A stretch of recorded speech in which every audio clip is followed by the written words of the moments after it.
Hello friends. आज मैं एक और क्वेश्चन के साथ हूँ। ये वेवलेंथ से क्वेश्चन है, डी ब्रॉगली वेवलेंथ से क्वेश्चन है। इलेक्ट्रोमैग्नेटिक वेव्स वाला चैप्टर, उससे ये क्वेश्चन मैंने उठाया है। जेई मेंस में पूछा गया है क्वेश्चन। इस टाइप्स के बहुत सारे क्वेश्चन जेई मेंस में पूछे गए हैं।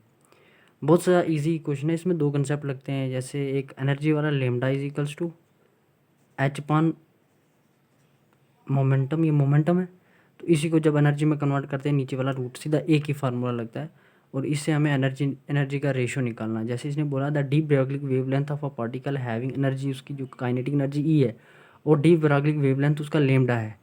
How much extra energy must be given to the particle, कितनी हम एक्स्ट्रा एनर्जी देंगे उस पार्टिकल को, so that the de Broglie wavelength reduce to 75% of the initial. मतलब कितनी एक्स्ट्रा एनर्जी देंगे ताकि जो उसकी वेव लेंथ है, जो उसकी डी ब्रॉगली वेव लेंथ है, वो रिड्यूस हो जाए 75% इनिशियल के। अगर इनिशियल 100 है तो रिड्यूस हो जाए 75%। सबसे पहले जो मैंने आपको फार्मूला बताया, lambda is equals to h upon, ये है डी ब्रॉगली वेवलेंथ का फार्मूला, जिसको हम ऐसे भी लिख सकते हैं, lambda is equals to h upon p. P क्या है? मोमेंटम। वही मैंने लिखा है एम इंटू वी। मोमेंटम क्या होता है? M into v, linear momentum. इसी को हम लिख सकते हैं h upon root of 2m into E, energy. अब देखो ई, ये ई आया ना, जब हाफ ऑफ लगेंगे इधर हाफ और हाफ कट जाएगा, एम स्क्वेयर वी स्क्वेयर हो जाएगा। मैं पूरा सॉल्व करके बताता हूँ, देखना।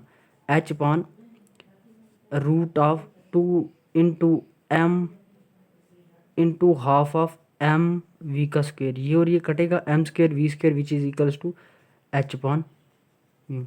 ये इसी के इक्वल आया ना, इसी के इक्वल, वही मैंने ये लिखा।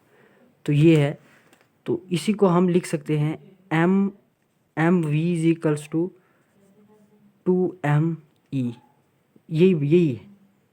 समझ आई जो मैं बोल रहा हूँ? बिल्कुल ईजी सा था।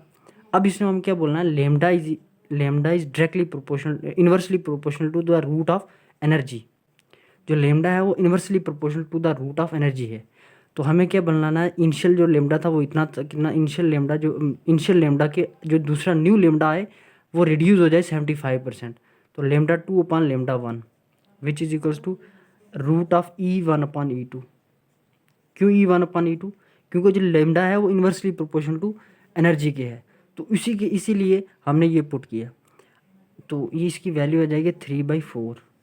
यही होगा 75%, इसी को बोलते हैं, which is equal to λ2 is equal to 0.75। जब इसको 100 से मल्टीप्लाई करेंगे तो आएगा 75% λ1।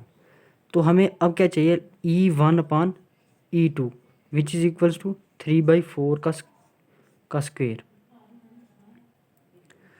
तो E1 जो होगा वो हो जाएगा 16/9। 16/9 जब इसका स्क्वेयर करेंगे तो इधर जाएगा 16, 9 नीचे आएगा, वो होगा E2। तो ये मैं इधर लिखने लगा हूँ E2 which is equals to 16/9 E1। तो हमें क्या चाहिए, एक्स्ट्रा एनर्जी जो हमें है ना, एक्स्ट्रा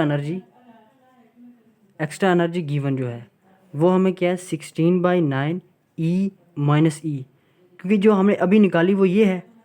तो E1, तो जो न्यू एनर्जी जो मतलब हमें पहले से जो गिवन है, न्यू हमने निकाली, जो पहले से हमें गिवन है वो ई है, ये देखो।